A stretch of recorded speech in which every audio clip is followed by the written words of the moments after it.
After that, the House will turn to Defense Department spending in 2013. A number of amendments are awaiting. Work on that bill could continue into tomorrow. We also expect a vote on the sequestration bill somewhere between 1 and 1:30 this afternoon. Live coverage now of the floor, from the floor of the U.S. House.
So we're waiting for things to get back underway here on the floor of the House. Again, this bill they're going to debate in just a moment requires President Obama to provide specifics on what would be cut if sequestration goes into effect in January.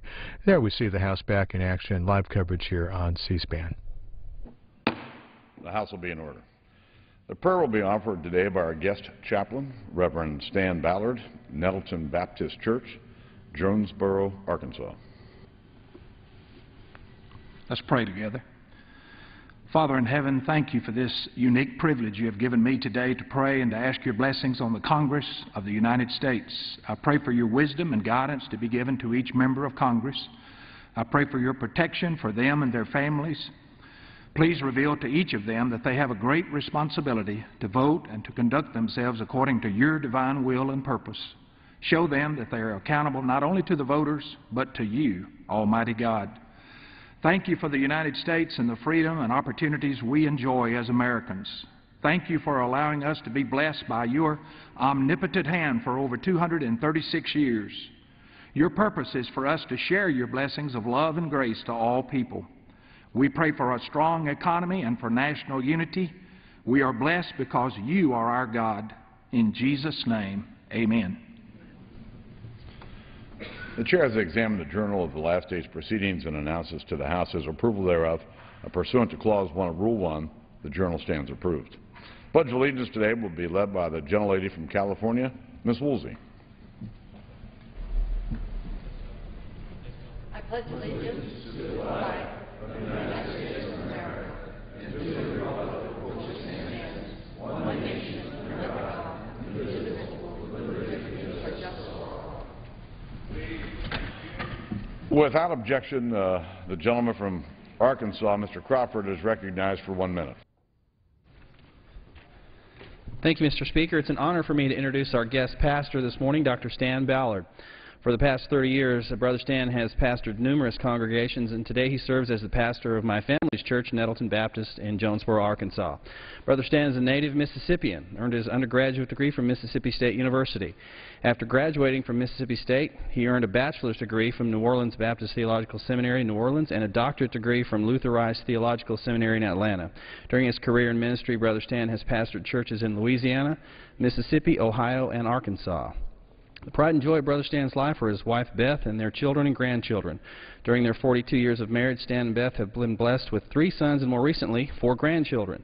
On a personal level, I can say that Brother Stan has been a constant source of support and guidance for the entire Nettleton Baptist congregation. Anytime a member of our congregation is in need, we can rely on Brother Stan. It's an honor to introduce Pastor Stan Ballard and welcome him to the U.S. House of Representatives. Yield back. The Chair will entertain 15 requests for 1-minute speeches on each side of the aisle. For what purpose does the gentleman from Nevada seek recognition? Consent to address the House for 1 minute to revise and extend my remarks. The gentleman is recognized for 1 minute. Thank you, Madam Speaker. I come to the floor today to call on the administration to inform the American people how they intend to implement the sequester cuts mandated by the Budget Control Act. With the failure of the Supercommittee, we now face defense cuts that everyone agrees are far too steep. Secretary of Defense Leon Panetta has said that cutting military spending by an additional $500 billion, quote, would do real damage to our security, our troops and their families, and our military's ability to protect the nation, end quote. Cuts of this nature would result in us having the smallest ground force since World War II, the smallest Navy since World War I, and the smallest tactical air force since the Air Force was created in 1948. Independent economists have testified before the House Armed Services Committee that these cuts will cause massive job losses, including as many as 4,000 in my state of Nevada, which already suffers from the highest unemployment rate in the nation. The House has passed a plan to replace these devastating cuts, maintain national security, and prevent job losses. Today, I urge the administration to outline its plan for addressing this situation. Thank you, Madam Speaker. I yield back the balance of my time. The gentleman yields back. For what purpose does the gentleman from Rhode Island rise? Madam Speaker, I ask unanimous consent to address the House for 1 minute. The gentleman is recognized for 1 minute. Madam Speaker, I rise today to recognize the International AIDS Conference that will bring 25,000 men and women to Washington, D.C. next week. As a country, we've made incredible strides in the 3 decades since the first cases of HIV/AIDS were identified in the United States. In the 1980s, after Ryan White, a teenager living in Indiana, acquired the disease through a blood transfusion, his family had to fight their local school board that feared he might infect his classmates simply by showing up for school. Today, men, women, and children with HIV are living longer, more fulfilling lives due to advances in treatment and a better understanding of the disease. And just this week, the FDA approved the first pill designed to help prevent healthy people from acquiring the virus. But even today, HIV and AIDS is still an epidemic that primarily afflicts our poorest and most vulnerable citizens across the world and even here in the United States. We must continue to work with advocates like those attending next week's conference so that one day we can finally eradicate HIV and AIDS. In Rhode Island, Epivax, under the leadership of Dr. Annie DeGroot, is working to develop a global, accessible vaccine. And I wish them great success in their important work. I yield back the balance of my time. The gentleman's time has expired. For what purpose does the gentleman from Mississippi rise? I ask unanimous consent to address the House for 1 minute to revise and extend my remarks. The gentleman is recognized for 1 minute. Madam Speaker, I come before you today not just as a congressman from Mississippi's 4th Congressional District, but also as a Marine veteran of the Persian Gulf War and the only member of this body that is currently serving as a non-commissioned officer in the National Guard. Simply to say that one of the biggest threats to our national security that we face as a nation are the crippling defense cuts that would put our men and women in uniform at physical risk and more than 1 million Americans out of work. It will harm folks like the 857th that I had the privilege to send off this weekend as they are about to deploy to Afghanistan, or the more than 170,000 warfighters from all across the United States who've come through the gates of Camp Shelby Joint Forces Training Center as part of the global war on terrorism. So today, once more, I join my colleagues in asking the President and Senate Democrats to come to the table, consider the solutions we've already brought forth, or propose your own. The American people deserve answers on how these defense cuts will affect them, and American soldiers deserve leadership from their Commander-in-Chief. I yield back. The gentleman yields back. For what purpose does the gentlewoman from California rise? Unanimous consent to address the House for 1 minute, revise and extend. The gentlewoman is recognized for 1 minute. Next week, more than 20,000 delegates from around the world will convene in Washington for the International AIDS Conference.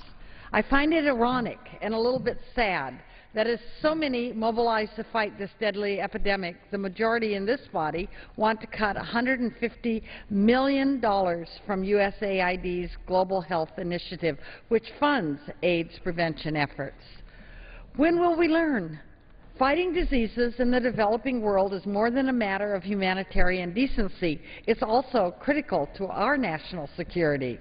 This week, as we debate how much money to appropriate to the Defense Department, I hope we'll remember that defending America and our values isn't just about how many weapons we build, but how many lives we save around the world. This is the core truth behind my Smart Security proposal, that fighting terrorism, keeping our country safe, depends less on American military force and more on American compassion. I yield back. The gentlewoman yields back. For what purpose does the gentleman from Texas rise? Ask unanimous consent to address the House for 1 minute, revise and extend. The gentleman is recognized for 1 minute. Thank you, Madam. Just when I thought the administration's economic policies couldn't get worse, the President's now calling for a tax increase that will hit 53% of small business income. At a time when small businesses aren't able to hire because of the constant threat of higher taxes, that just doesn't make sense. The President's tax plan does nothing to reduce the ever-increasing national debt. Instead of threatening job creators with more job-destroying taxes, we need to cut spending, get our fiscal house in order, and ensure that Americans, families, and businesses will not have to fork over more of their hard-earned money to Uncle Sam. The President should recognize that job creators put their own blood, sweat, and tears into building their businesses, and the government shouldn't be destroying small business owners with any tax hike. You back. The gentleman yields back. For what purpose does the gentleman from California rise? Madam Speaker, I ask unanimous consent to address the House for 1 minute. The gentleman is recognized for 1 minute. Madam Speaker, the American people need Congress to take a bold action to create jobs.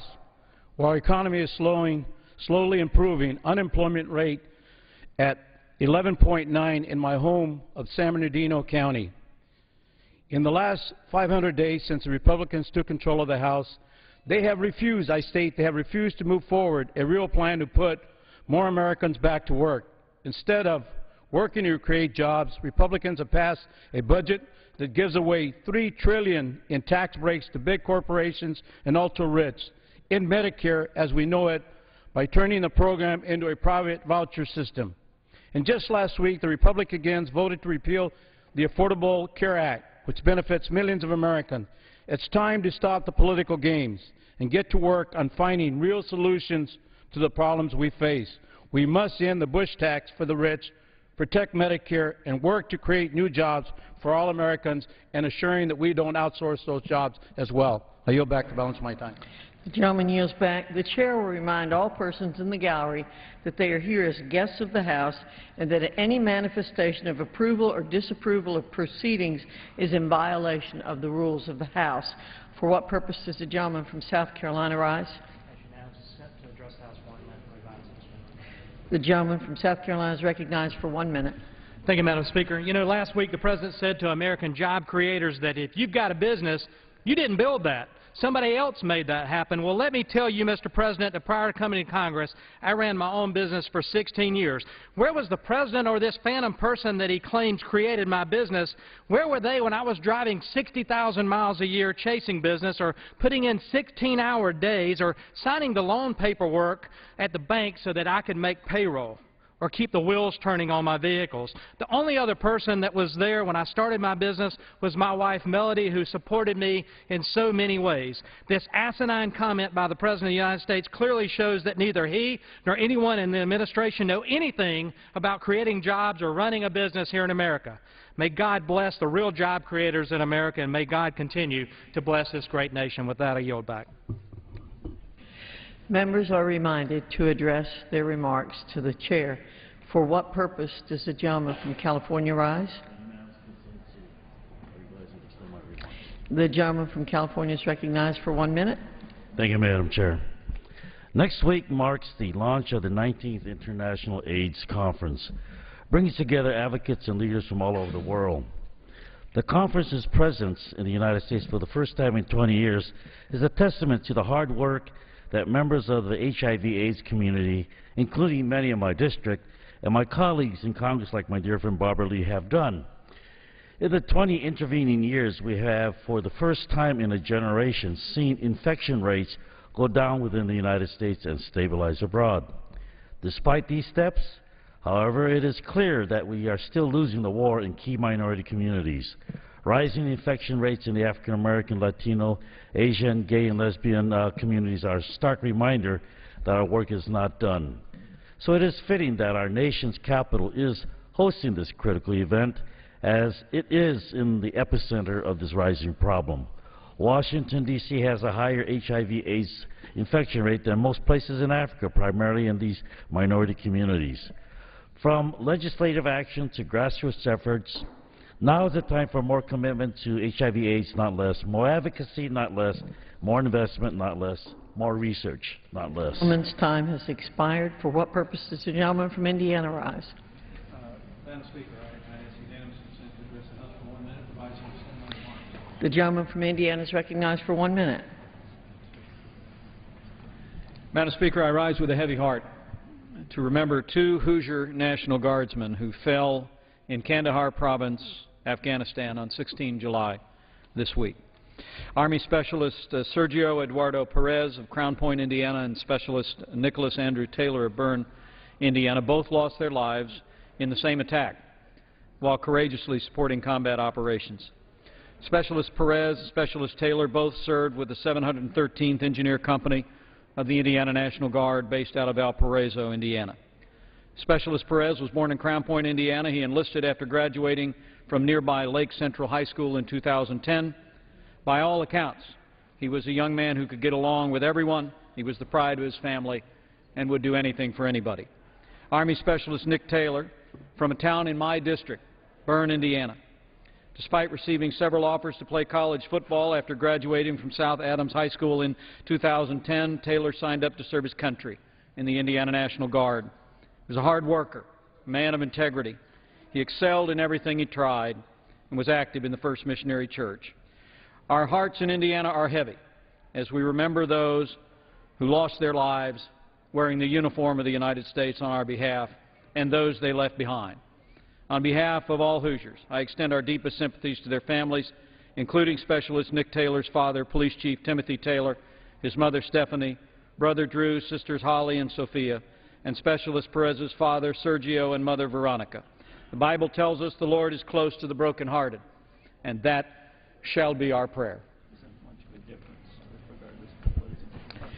For what purpose does the gentleman from New York rise?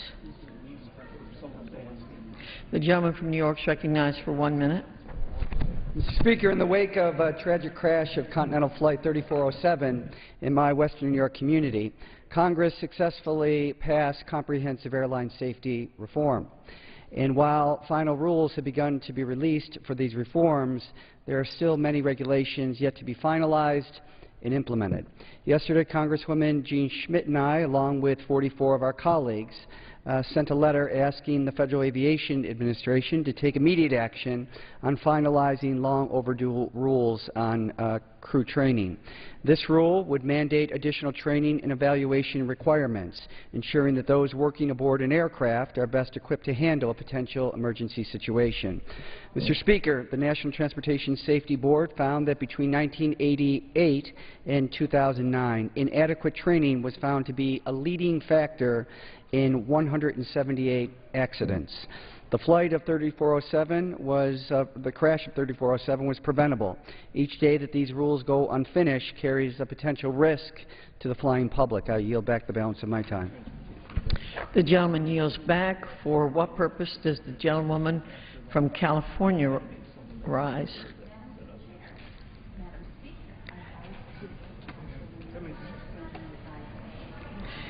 The gentlewoman is recognized for 1 minute.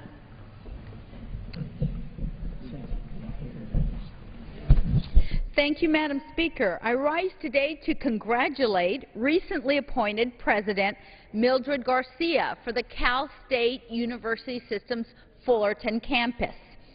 President Garcia currently serves on the Commission for Educational Excellence for Hispanics, and she was appointed to that by President Obama.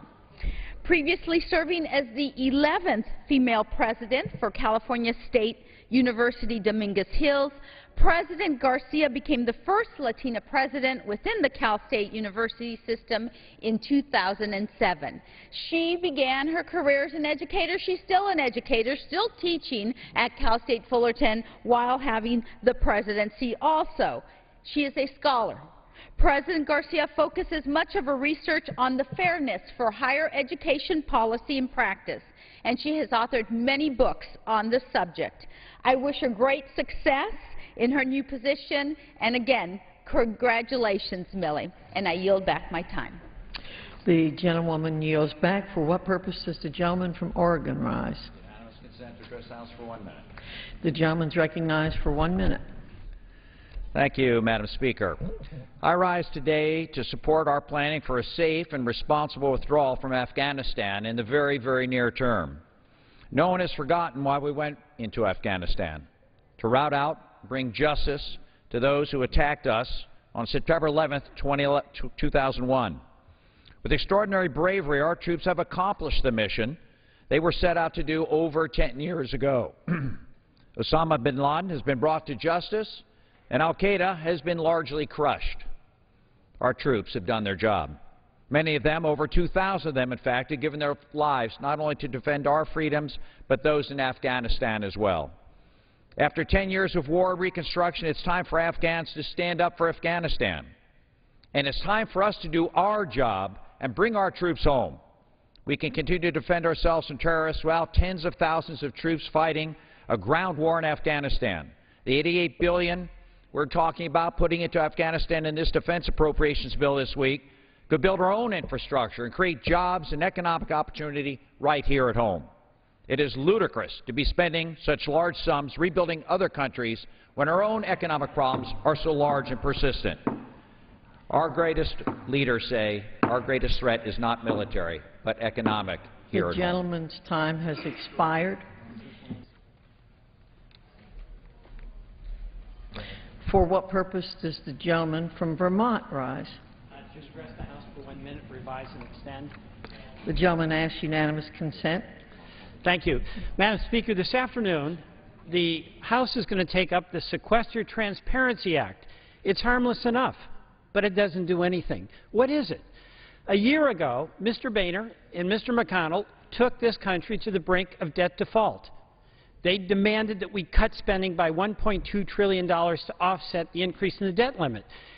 Now, their plan was have the super committee get the job done any way they wanted, a balance of cuts and revenues. But if that failed, they had a backup. The backup was automatic cuts that would be half Pentagon and half domestic discretionary. Now, the day arrives, January 1, 2013, those cuts go into effect. But they don't want the cuts to go into effect. So this legislation tells the Congressional Budget Office to look at the law we passed and tell us what did we do, why did we do it, what will happen if what we order to be done is allowed to be done. This is a Comedy Central joke. We have to have a balanced approach to a serious problem, but that means making decisions today about a balanced approach that includes revenues, includes the Pentagon, and includes domestic discretionary. I yield back.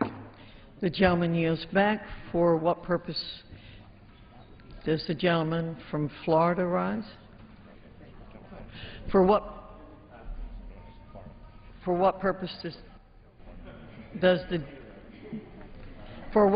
does the gentlewoman from California rise?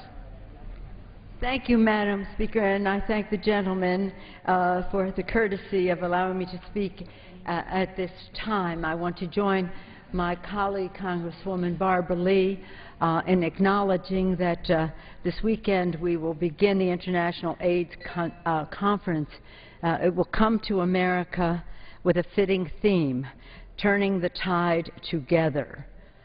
There's a long history. In 1990, expert scientists and political officials from across the globe gathered in San Francisco, in my district, for the International AIDS Conference to turn our promise of leadership into progress. Since that time, however, the conference has never returned to an American venue. For 2 decades, the organizers refused to, pointing to our long-time shameful travel ban on those with HIV/AIDS. Next week, when the conference assembles, right here in our nation's capital, the world will see how far we've come.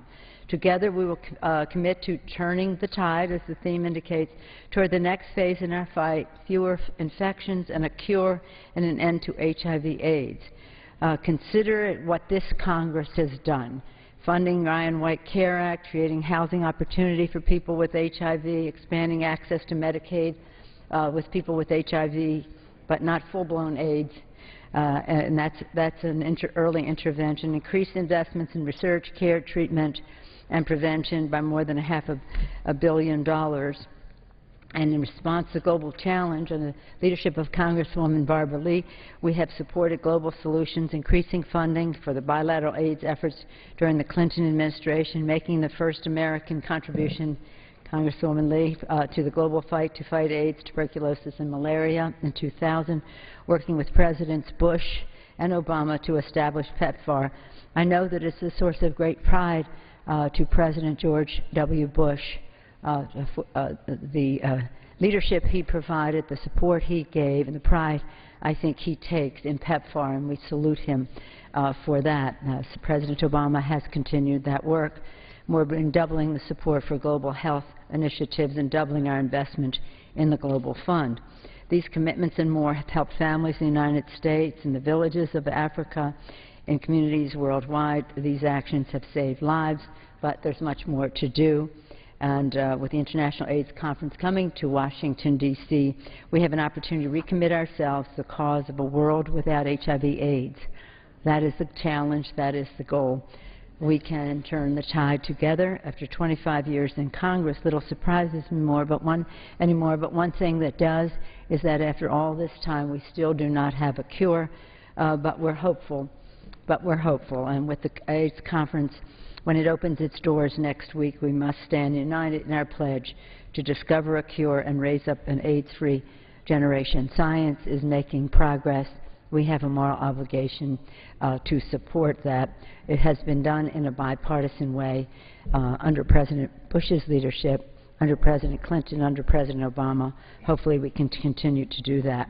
We can and we must work together to make HIV/AIDS a very, very sad memory and certainly not part of our future. I thank you, Congresswoman Lee, for your tremendous leadership, locally and globally and in every way, and certainly in this Congress of the United States. With that, Madam Speaker, I yield back the balance of my time. Thank you again. The gentlewoman yields back. The chair will receive a message. Madam Speaker, a message from the President of the United States. Madam Speaker, Mr. Secretary. I am directed by the President of the United States to deliver to the House of Representatives a message in writing. For what purpose does the gentleman from Florida rise? Revise and extend my remarks. The gentleman's recognized for 1 minute. Thank you, Madam Speaker. Madam Speaker, it's clear that my Republican colleagues cherish the many tax loopholes that funnel billions to oil companies, outsourcers, and operators bent on repealing Wall Street reform. That's why they've killed the Disclose Act, which would close loopholes used by special interests to secretly spend unlimited sums of corporate cash in our elections. As terrible as Citizens United was, it did not include a right to buy elections anonymously. No, it is the Republican Congress that protects the identities of those writing these multi-million-dollar checks. They want a battle of bank accounts, Madam Speaker, because they know that they can't win a battle of ideas. They can't run on deregulating Wall Street when America's financial security is still at risk. They can't run on cutting taxes for billionaires when they block every effort to create middle-class jobs. And they can't run on cut, cap, and balance when the only thing that they cut is our seniors' health care. If my Republican colleagues believe they are worthy of competing in the great battle of ideas that is our democracy, they should put their mouth where their money is and pass the Disclose Act. I yield back. For what purpose does the gentleman from Louisiana rise? The gentleman seek unanimous consent. Yes. Gentleman's recognized for 1 minute. Thank you, Madam Chair. This past Friday, the 13th, President Obama was out on the campaign trail, as he seems to be all the time, and he actually had the nerve to say, quote, "If you've got a business, you didn't build it. Somebody else made it happen." That statement shows not only the contempt, but the arrogance that this president has towards our small business owners and the people that are working hard out there in a tough economy, and in many cases working hard in spite of the many rules and regulations coming out of this Obama administration that's making it even harder for them to create jobs, and is one of the biggest reasons that we've seen so many jobs outsourced by this president, who could be called the outsourcer-in-chief for all of the millions of jobs that have left this country to go to other countries in the last 3.5 years. You know, there was a report that just came out yesterday by the National Federation of Independent Businesses that showed the president's newest tax proposal to raise taxes on small business owners will cost 700,000 jobs. Now, that's Friday the 13th for every small business owner out there trying to get the economy back on, trying to keep their businesses afloat. That's over 10,000 jobs lost just in Louisiana. This needs to stop. We need to stop raising taxes on business owners. I yield back the balance of my time. Members are reminded that it is not in order to engage in personalities with the President. For what purpose does the gentlewoman from Hawaii rise? Madam Speaker, I request unanimous consent to address the House for 1 minute. The gentlewoman is recognized for 1 minute. Thank you, Madam Speaker. Madam Speaker, when the Supreme Court decided Citizens United, it opened the floodgates to special interests. This country is faced for the first time with a small number influencing our elections, something that we've never experienced before. Let us all remember that it is our elections, our right to vote, which makes us the great nation that we are. It is what people have gone to war for and died for. But now we're seeing the buying of America. We have been told that there are about 600 super PACs that have raised over $240 million, and they have already spent over $113 million on our elections. We do know that the Republican donors, famous brothers, who they, with their friends, will spend about $400 million in the upcoming election. And we also know that there's a Republican donor, casino owner, who's already spent $71 million to affect our elections. We can't prohibit the spending, but we can require transparency so that the public knows who's spending this money. This is the Disclose Act. But, Madam Speaker, Republicans have stopped the vote on the Disclose Act.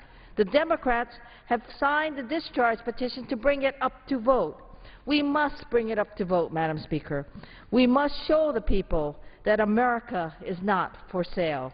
Thank you, Madam Speaker, and I yield back the balance of my time. The gentlewoman's time has expired. For what purpose does the gentleman from California rise? Madam Speaker, unanimous consent to address the House for 1 minute and to advise and extend my remarks. The gentleman is recognized for 1 minute. Madam Speaker, despite our economic challenges, agriculture is one of the bright spots in our economy. Last week, the House Agriculture Committee, in an overwhelming bipartisan fashion, sent a simple message: we need a farm bill now. We have challenges in American agriculture, to be sure, such as the dairy prices fluctuations, the current drought affecting crops nationwide, and creating a level playing field for farmers to compete in foreign markets. This bill isn't perfect, but there's a great deal of consensus in it. Our farmers need certainty, and only a farm bill can give them that. There are 11 days left for the House to vote on a farm bill before the August recess. The American people are tired of Congress bickering just to keep the lights on. This legislation has bipartisan support in the committee and in the United States Senate. Madam Speaker, if the leadership of this House is serious about providing certainty and promoting economic growth, they will bring this legislation to the floor for a vote now. The Farm Bill has traditionally been a bipartisan effort. Let's keep it that way. The gentleman's time has expired. For what purpose does the gentleman from Kentucky rise? Request permission to address the House for 1 minute. The gentleman is recognized for 1 minute. Madam Speaker, twice this week, Senate Republicans blocked a vote on the Disclose Act, which would shine a much-needed light on the dark corners of secret, anonymous political spending. The bill stands on a simple idea. Voters have a right to know who is trying to influence their votes. This year alone, more than 600 super PACs have spent $133 million on outside ads, most of which have been negative and many dishonest. It's much easier to lie about a candidate when you're anonymous and when you can't be held accountable. The American people see the damage being done. More than 3/4 of voters believe campaign finance reform is a key national issue. And the vast majority of Americans oppose the Citizens United decision, which opened the floodgates for outside spending and dishonesty in elections. But even in the Citizens United decision, the Supreme Court anticipated that Congress would require disclosure as a critical means of providing transparency in campaigns. Madam Speaker, the voters have a right to judge the credibility of campaign ads, and they can't do that without disclosure of those who are paying for them. I yield back. The gentleman's time has expired. For what purpose does the gentlewoman from California rise? Address the House for 1 minute. Ask unanimous consent. The gentlewoman is recognized for 1 minute. Thank you, Madam Speaker. I regret to say that America is for sale, and the White House will go to the highest bidder. 17 people have given $1 million to the biggest conservative PACs in this country, and those contributions represent more than 1/2 what those PACs have received. Who are these 17 people? Well, the median age is 66. The median wealth is $1 billion, and they're interested in a couple of things. They want to eliminate inheritance tax, they want to extend the Bush tax cuts for the wealthy, and they want to slash the highest tax brackets. Let's talk about some of them. Mr. Adelson, he's contributed $25 million, $10 million to Mr. Romney's Restore Our Future. What is $10 million in his budget like? Well, his $10 million is a contribution in a $24 billion worth of worth. How does that compare? Well, that would be like a $40 contribution to someone whose net worth was about $100,000. So Mr. Adelson can give a lot more money with much less effort. I yield back. The gentlewoman's time has expired. For what purpose does the gentlewoman from Ohio rise? Consent to address the House for 1 minute, please.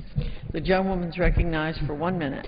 When 6 Wall Street megabanks control 2/3 of the wealth of our nation, it's too much economic power in too few hands. And when undisclosed billionaires spend billions on political campaigns and they crush the voices of ordinary citizens, it's too much political power in too few hands. America must put an end to the influence of secret money on our elections. The Disclose Act of 2012 would shine the light on the secret money in political campaigns, but the Republican leadership won't bring it up, even though Americans, 3/4 of our voters, think that campaign finance reform is a key issue for the election, and 69% of the public believes that super PACs should be illegal. Yet House Republican leaders refuse to bring up the Disclose Act. It's long past due that we put power back in the hands of ordinary citizens. Let's rechannel the billions being wasted on campaign overkill to help our seniors afford food and to balance the national budget. Madam Speaker, I yield back my remaining time. The gentlewoman yields back. The chair lays before the House a message. To the Congress of the United States, Section 202D of the National Emergencies Act provides for the automatic termination of a national emergency unless, within the 90-day period prior to the anniversary date of its declaration, the President publishes in the Federal Register and transmits to the Congress a notice stating that the emergency is to continue in effect beyond the anniversary date. In accordance with this provision, I have sent to the Federal Register for publication the enclosed notice stating that the national emergency declared in Executive Order 13581 of July 24, 2011 is to continue in effect beyond July 24, 2012. The activities of significant transnational criminal organizations have reached such scope and gravity that they threaten the stability of international political and economic systems. Such organizations are becoming increasingly sophisticated and dangerous to the United States.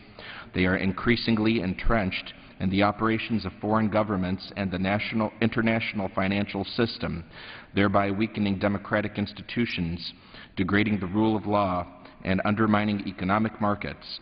These organizations facilitate and aggravate violent civil conflicts and increasingly facilitate the activities of other dangerous persons. The activities of significant transnational criminal organizations continue to pose an unusual and extraordinary threat to the national security, foreign policy, and economy of the United States. Therefore, I have determined that it is necessary to continue the national emergency declared in Executive Order 13581 with respect to significant transnational criminal organizations. Signed, Barack Obama, the White House. referred to the Committee on Foreign Affairs, and ordered printed. Pursuant to Clause 8 of Rule 20, the Chair will postpone further proceedings today on the motion to suspend the rules on which a recorded vote or the yeas and nays are ordered, or on which the vote incurs objection under Clause 6 of Rule 20. Any record vote on the postponed question will be taken later. For what purpose does the gentleman from Wisconsin seek recognition? Madam Speaker, I move to suspend the rules and pass H.R. 5872, the Sequester Transparency Act of 2012. Does the gentleman call up the bill as amended? I do. The clerk will report the title of the bill. Union Calendar number 417, H.R. 5872, a bill to require the President to provide a report detailing the sequester required by the Budget Control Act of 2011 on January 2nd, 2013. Pursuant to the rule, the gentleman from Wisconsin, Mr. Ryan, and the gentleman from Maryland, Mr. Van Hollen, each will control 20 minutes. The Chair recognizes the gentleman from Wisconsin. Madam Speaker, I ask unanimous consent that all members may have 5 legislative days within which to revise and extend their remarks and include extraneous material on H.R. 5872 currently under consideration. Without objection. Madam Speaker, I yield myself 2 minutes. The gentleman is recognized for 2 minutes. Madam Speaker, here's basically why we are here today with the Sequester Transparency Act. As a background under the current law, because the Supercommittee was unable to agree on a deficit reduction package, the Office of Management and Budget will implement a $110 billion across-the-board cut, which we've referred to as a sequester or a sequestration, on January 2nd, 2013. This comes half on defense, half on domestic discretionary. In other words, $55 billion cut, which is a 10% cut to defense immediately, and then an 8% cut to domestic discretionary. But we do not know the actual reductions that will result from this sequester. And as we debate this bill today, we will probably not be able to avoid the contentious issues on this sequester, but let's not lose sight of the fact that the bill before us simply directs the Office of Management and Budget to tell us how they will implement the sequester. So we're just asking for more transparency, more details. Within 30 days, they should give us their plan on how they will do this. This bill is essentially about transparency. It's not relitigating the budget fight. It's about making sure that we have as much information as we can to make the right decisions. It's about carrying out a constitutional duty to ensure that laws are faithfully executed and that we fully understand the Budget Control Act sequester, how it's going to be implemented. It has strong bipartisan support. The House Budget Committee voted 30-0 to report this bill here to the floor, and the Senate has passed similar legislation on a bipartisan basis. And with that, Madam Speaker, I'd like to reserve the balance of my time. The gentleman from Wisconsin reserves. The gentleman from Maryland is recognized. Thank you, Madam Speaker. I yield myself 3 minutes. The gentleman from Maryland is recognized for 3 minutes. Thank you, Madam Speaker. I support this legislation. As the chairman of the Budget Committee said, it passed unanimously out of the Budget Committee. I believe that more information is better than less. I also believe, and from the comments I've heard from colleagues on both sides of the aisle, we also agree that we have enough information to know right now, today, that an across-the-board meat-axe approach to reducing the deficit, the sequester, is a reckless way to deal with our budget. We've heard a lot about the impact of the cuts on defense. Secretary Panetta has talked about those. We've heard a lot less about the impact of the cuts on other important investments, such as those in biomedical research, and a coalition recently reported that the cuts to the National Institutes of Health alone would cut 33,000 jobs, and that means fewer people investigating cures and treatments to diseases that plague every American family. That's just one small example on the non-defense side. But, Madam Speaker, I believe, given what we know, we should be focused today and every day on avoiding the sequester. And in the Budget Committee proceedings, the Democrats offered an alternative approach. I've got it right here in my hand. It called for a balanced approach to replacing the sequester, the kind of balanced approach that every bipartisan commission that has looked at our deficit challenge has recommended. It included a combination of cuts, such as direct payments and excessive farm subsidies. It also included cuts to things like big oil companies, eliminating taxpayer subsidies. And that plan would totally replace the sequester for 1 year, and they wouldn't have to have the deficit, the impact that we've heard about. So great to get more information. May have a unanimous vote here today in the House, but let's take a balanced approach to reducing our deficits, and let's take a balanced approach to replacing the sequester. And I reserve the balance of my time. The gentleman from Maryland reserves the balance of his time. The gentleman from Wisconsin is recognized. Madam Speaker, at this time I'd like to yield 5 minutes to the author of this bill, the chairman of the House Republican Conference, the gentleman from Texas, Mr. Hensarling. The gentleman from Texas is recognized for 5 minutes. I thank the gentleman for yielding. Madam Speaker, we know our nation faces very serious threats overseas, but we also have a very serious domestic threat as well, and that is our national debt. A debt that has increased more in the last 3 years on a nominal basis than in the previous 200. Thus, the Budget Control Act. The Budget Control Act, because, as the chairman of the House Budget Committee pointed out, the super committee of which I served, as did the ranking member, did not prove so super. We're staring into the face of a sequester.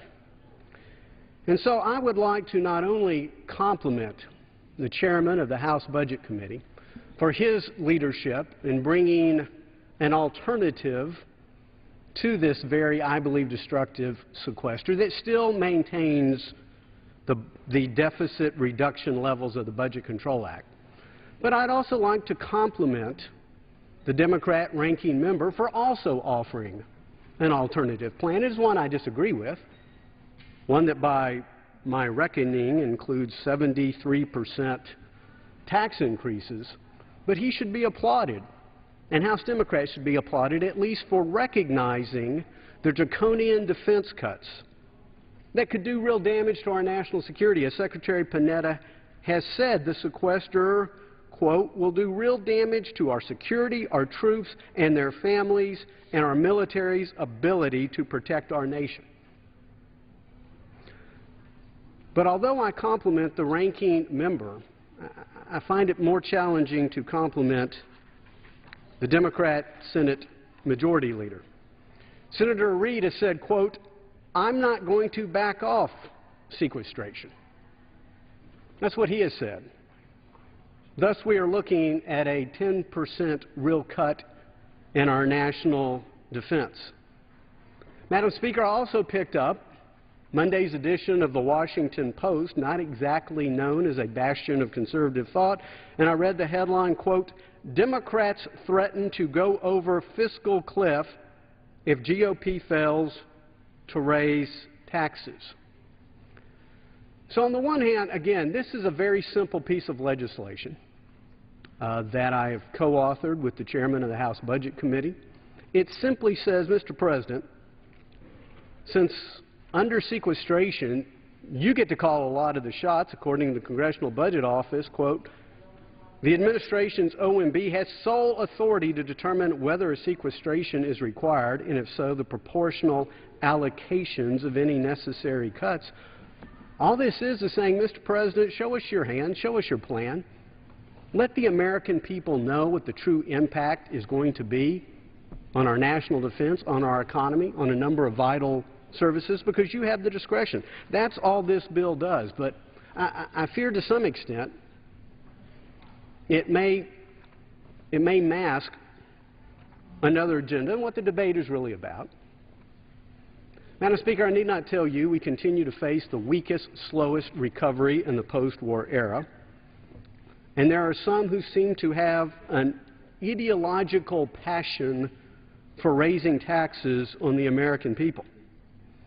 An earlier speaker got up in an earlier debate and said that the largest small business group in America, the National Federation of Independent Business, has just released a new study saying that the President's tax plan will cost 710,000 jobs of working families, and those same working families will see their wages fall by 1.8%.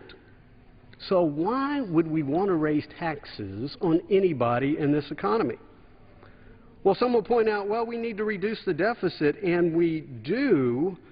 But, Madam Speaker, if you do the math and give the President the top increasing tax rates on the top two tax brackets, not only does it destroy jobs, it's about 2 to 3% of his 10-year spending budget. So it harms jobs, and it doesn't solve the problem. I fear it is a diversion from the failed policies that we have seen from this administration that has created the worst unemployment crisis since the Great Depression. But I would hope that we would at least have a growing consensus that we shouldn't decimate national defense, and there should at least be transparency, and I urge all of my colleagues to support the Sequestration Transparency Act, and I yield back the balance of my time. The gentleman's time has expired. The gentleman from Maryland is recognized. Thank you, Madam Speaker, and I thank the gentleman from Texas for his comments about the super committee. I think we all wished it had succeeded. It did not, but it was a privilege to serve with my colleague from Texas. Let me just quick correction on the math. I think everybody knows under the Budget Control Act, which was enacted last September, we cut $1 trillion from the budget, 100% cuts. The alternative that the Democrats have proposed to the sequester takes a balanced approach of additional cuts but also revenue. In fact, the one-year proposal that we put forward puts additional cuts in direct payments, excessive subsidies under the Farm Bill. Yes, we also eliminate taxpayer subsidies to the big oil companies. The former president, President Bush, testified that when oil is over $50 a barrel, you don't need taxpayers shelling out dollars to encourage big oil companies to invest. So we think we should eliminate those subsidies to help remove the sequester, including the sequester on the fence. Let's make no mistake. The reason we're here is that our Republican colleagues deliberately chose, as part of the sequester, to put defense spending on the chopping block along with other spending. That was the choice above an offer to deal with revenue as part of a sequester. And when the choice boiled down to cutting tax subsidies for oil companies and other special tax breaks or cutting defense, Republicans chose to put in the sequester cutting defense. Now, I know we have a hearing today in the Armed Services Committee. I see the distinguished chairman on the floor today. I have to commend him because he has said before that if he were faced with that choice, he would take that mixed, more balanced approach. And that ultimately is what we're going to have to do. That's the approach that's been taken by every bipartisan commission that's looked at this challenge. And with that, I now yield 2 minutes to the gentlelady from Pennsylvania, a member of the Budget Committee, Ms. Schwartz. The gentlewoman from Pennsylvania is recognized for 2 minutes.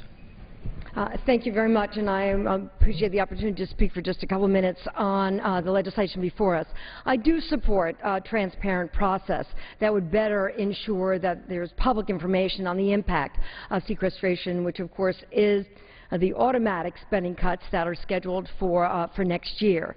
Sequestration, which would trigger those automatic cuts, was put in place to force Congress to work to find bipartisan, balanced approach to deficit reduction.